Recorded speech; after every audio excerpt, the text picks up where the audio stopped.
I think I'd call him King Bountiful. He'll really do anything for anybody that he cares about. I really love him.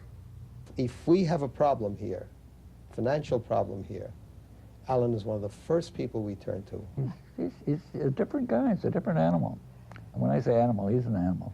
You would think, if you met Allen, that he was an ordinary guy, but he's anything but ordinary. He's extraordinary. I'd almost classify him as a man of all seasons.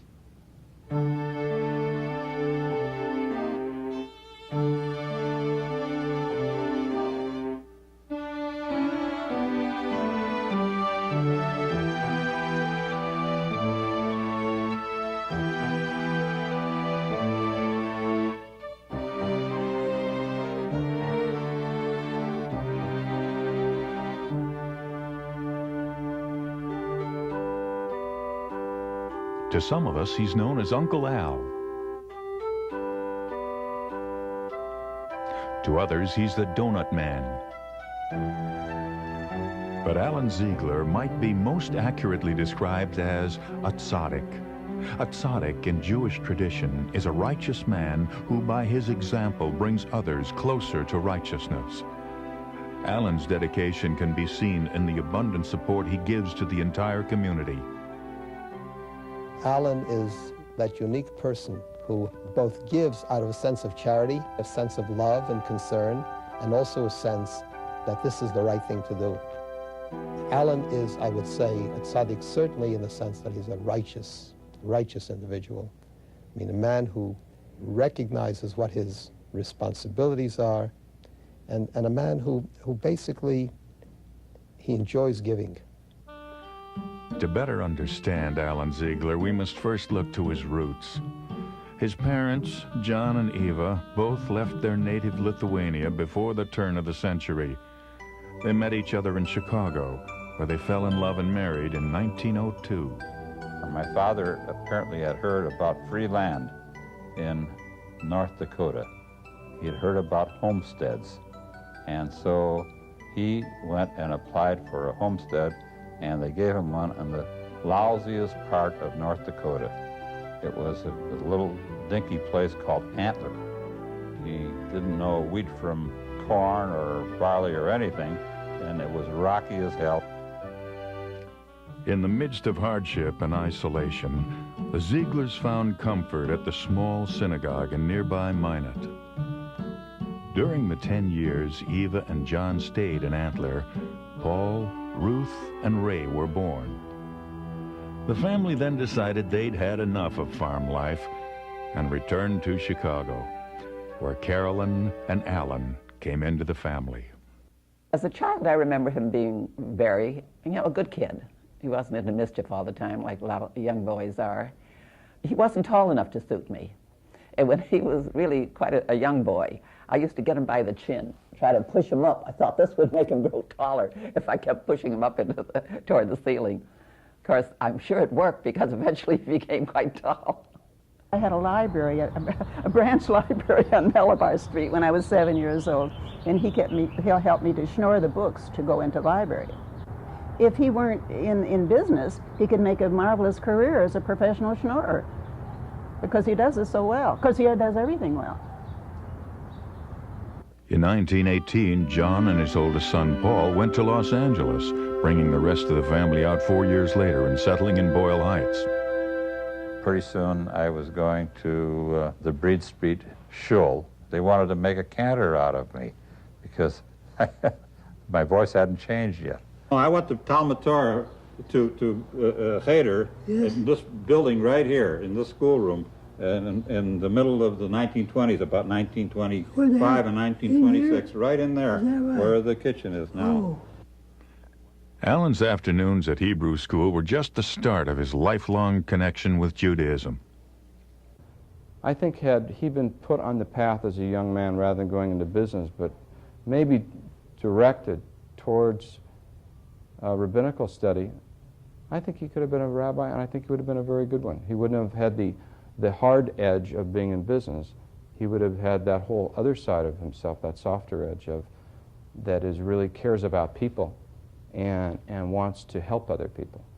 Allen is devoted to the Jewish people. and he's devoted to Judaism. He wants to do anything and everything he can to further Judaism, and that's one of the reasons that his devotion is here at the University of Judaism and at Sinai Temple. This is the bema right here at Sinai where I had my own bar mitzvah in 1928. And then Ruth and I, especially me, were very proud that our son Larry was bar mitzvah from this very same bema when he was 13. My parents both loved Sinai and both loved to come to temple. My father used to kid my mother saying, well, you just want to come to see and be seen. But that's not the truth. She loved our religion, as of course all of us do, but I think she loved it more than many of us do. My mother was the sweetest, softest, most feminine, and prettiest little lady I've ever known, then or now. And but along with being soft and sweet and feminine, she was strong. It took an awfully strong lady to start a life and start a family in the wilds of North Dakota. My father was a very intelligent man, and he believed in studying, and he believed in promoting yourself. He believed that you got out of life what you put into it. And he made us feel that we had to go the whole way, go as far as we could go for ourselves. Allen's parents were indeed one of the strongest influences on his life. Another powerful influence was his entrepreneurial brother Ray, who gave Allen his first job selling newspapers at the corner of Flower and Olympic in front of the Doheny Oil Building. And every day, Mr. Doheny Sr., E.L. Doheny, came down about 3 or 3:30 with his hat on and bought my Herald, which was 3 cents, and gave me a dime. And I'll never forget Mr. Doheny. He was the start of our fortune. Allen's drive toward success continued at L.A. High, where he gained quite a reputation among his fellow students. He was always mixed up into something to do with finance or student operations. He was more of a bookworm than I would say one of the boys on the town. He was always studious. He was always very ambitious and was constantly running around like a chicken with his head cut off, trying to get his hands into everything and be a real fuss budget. Allen's father was also ambitious, and in 1928 he made a decision that would change the direction of his son's life. He opened West Coast Bakery Supply Company. Allen became the company's first delivery boy. In 1937, Allen graduated from University of Southern California Law School. Though he planned to join his brother Paul's law practice, he never did because the family business was calling. Allen had only one other job, with Uncle Sam. Following the outbreak of World War II, Allen became an officer in the U.S. Navy, where he was loved and respected by his fellow officers and crew. There was a false rumor that when our ship was finally outfitted, Al filled the most forward compartment with cookies and treats. Actually, he filled it with cases of beer, because he knew that for many enlisted men, beer was almost non-existent in the South Pacific. This exemplified his interest and consideration for his fellow man, regardless of his station in life. In December of 1944, when we were waiting to invade the Philippines, we were caught in a horrible typhoon. Our ship was rolling 90 degrees, and most everyone was afraid we were going to capsize. Al induced the officers not on watch to link arms together at the rear of the superstructure to increase our chances of survival. His constant sense of humor convinced us that we still had a chance. He is a true leader of men. In 1945, he finally returned to land and to Westco. And he never left. I characterize him as a CEO with a huge establishment who insists on running it and his life and his charities like a mama papa store. In spite of the family-like feeling at Westco Products, it is the largest bakery supply company in the western United States, serving over 7,000 customers, from small donut shops to large supermarket chains like Ralph's and Gelson's. The corporation has expanded to include 9 branches, which ship bakery ingredients as far as the Orient and Saudi Arabia. Allen's enormous success hasn't altered his old-fashioned work ethics and routine. The best time to see Allen was about 5 a.m. at the plant, where he'd be sitting typing on a rickety typewriter that looked like it was from the 12th century. He gets his hands in everything, into a lot of things he maybe shouldn't. He knows what's going on. He doesn't need a computer. It's all in his head, and he makes decisions in a hurry. And some people may wonder, why does he do this thing? It's crazy, but it ends up, he knew what he was doing, and it turns out to be a great success. He's a good man. Good man. I love working for him. I don't know. He's just a very nice person. At least I think so. Allen Ziegler is a nice person I ever met. I enjoy him. He has, to be honest, he has, I think, dual personalities, which is, you never really know when he's serious, and you never really know when to expect him to get comical. And he always catches me off guard with a joke every now and then. Well, I've been with Allen 30 years. I've been with him, and he's a wonderful person. And I like working with him, although sometimes he jumps all over my case, but, you know, that's Al. So he's a beautiful person, and I love working with him. He asked for a lot of donuts. One of Allen's trademarks is donuts. He's rarely caught without a box or two, which he lovingly gives away to friends, relatives, and even strangers.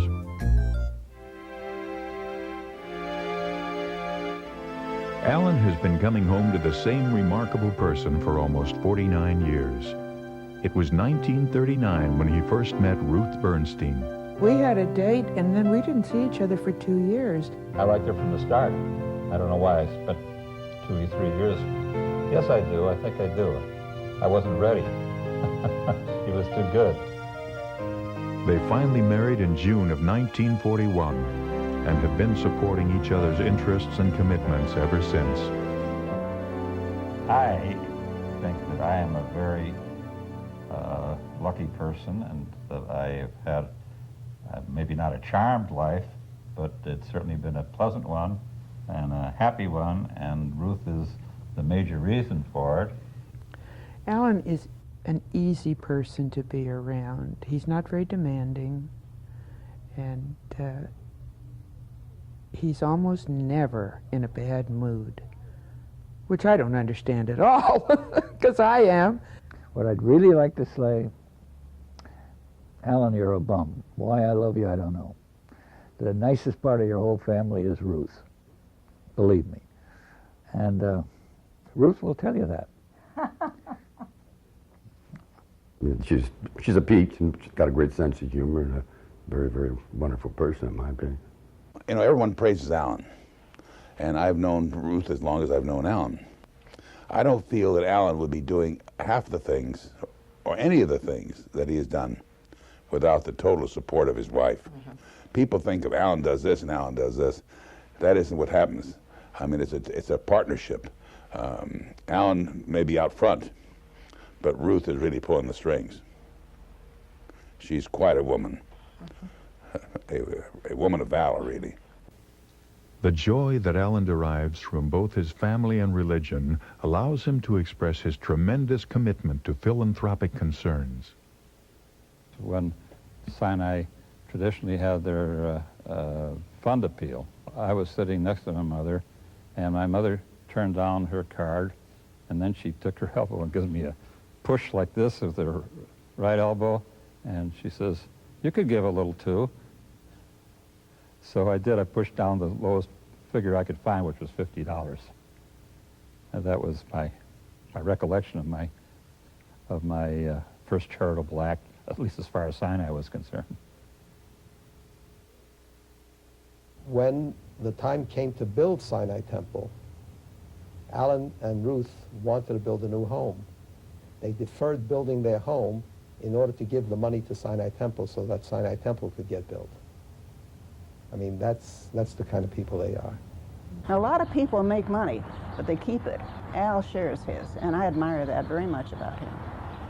Not long after we had come to the synagogue here at Sinai Temple a number of years ago, my little boy Asher was taken by his nursery school teacher into the social hall, and he came home in the evening and he said, you know, he said, I went to the Allen Ziegler today. And we couldn't figure out what he meant by the Allen Ziegler, but he was referring, of course, to the Ziegler Hall. When we established Camp Ramah in California, and we opened it up the first summer in 1956, we were getting help from a lot of people. People were volunteering materials in addition to money. We sent a truck into town, and we told the truck driver to go to Westco to pick up a load. Now, it happened that there was a Westco plumbing supply company, and he was supposed to go pick up some plumbing supplies. He lost the directions, he looked in the telephone book, and he saw Westco, and he ended up at Allen Ziegler's place, bakery supplies. Allen asked what he had come for. He said, well, he'd come from Camp Ramah to pick up the supplies. Allen filled the truck with bakery supplies, sent it back to camp with a note to Max Vorspan saying, what's the matter, I'm not good enough to send you stuff? And from that time on, from 56 to today, Westco supplies all of the bakery supplies for Camp Ramah. I once called him to have lunch at the University of Judaism. He said, I'll be a little late and I have to leave a little early. So at 12:30 he showed up, where we had 2 or 3 other people at lunch, and we were all through at lunch. And he said to me, I know what you want. And with that he took a paper napkin that was on the table and he wrote down something, and he says, here's a pledge. And you could hardly decipher what was on this napkin. It was a pledge for $50,000, signed Allen. And with that he said, I came late and I have to leave early. And he left. I said, wait a minute, Allen. You haven't even been here for more than 3 minutes. That's being late and leaving early, you know. And the next day was a check. My dad once told me that he was real happy that Allen wasn't born a girl, because if he would have been, he'd have about 30 kids, because he just doesn't know how to say no. You ever see him at a fundraising affair? He won't be there. People won't even know he's around. He'll suddenly emerge, and he'll be standing in the corner, and he'll raise his hand, give the largest sum, and then he'll disappear. Allen and Ruth Ziegler's community involvements and commitments are countless. SEDER's Sinai Laser Lab, City of Hope, the California Highway Patrol Support Group, B'nai B'rith and the Jewish Homes for the Aging, the Betty Clooney Foundation, the University of Judaism, and Sinai Temple. He was the first recipient of the Eternal Light Award from the Jewish Theological Seminary. And 50 years after his bar mitzvah at Sinai Temple, he was named their honorary life president. Honorary, I'd even change that word a little bit and say honorable. That's what Allen is. He's an honorable person. He's a loving person. He's a giving person. He's a righteous, good-hearted man. He tries to pretend that he's not that kind and he's not that good. And with me, it doesn't work because I really know him very well. Allen has mellowed in his old age. He doesn't yell as much. He still goes around turning off the lights. I've caught him doing that. He calls and yells at me regularly once a week for something I didn't do the way he wanted it done. He's impossible. He's absolutely impossible. Well, we always argue. constantly. He comes over to my house maybe once a week on the way home. I don't drink anymore, but he'll have a drink. And we start to talk about something, and he yells at me and I yell at him. And that's the best part of the times. When Allen goes to an airplane or takes an airplane trip, he wants to arrive there 1 minute before the plane departs. He does not want to wait for airplanes. We were on a trip in Arizona at a board directors meeting. The meeting terminated. We went to the airport. There wasn't a plane to Los Angeles. So Allen says, "Where do you have planes going to?" So I said, "What are you talking about?" He said, "Well, we got to go someplace." I said, "No, we don't have to go someplace. We can wait." We ended up going to Phoenix. And so when we got there, we sat and waited there. And I don't know where the next stop would have been, but I put a halt to it. But that's typical Allen Ziegler. Allen has told me many good jokes over the years.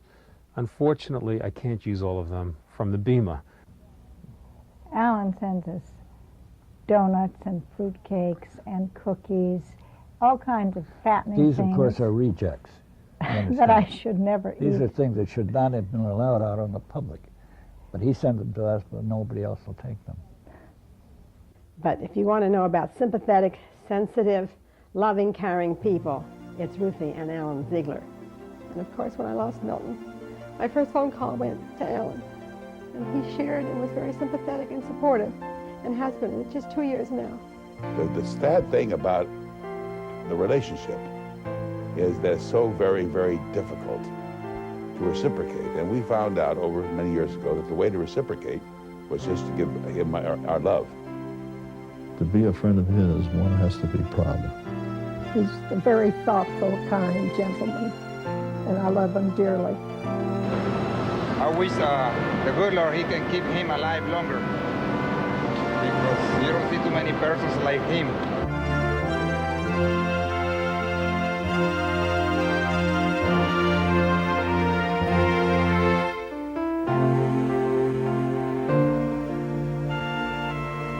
By his works, his love, and his generosity, Allen Ziegler has truly proven himself to be a tzaddik.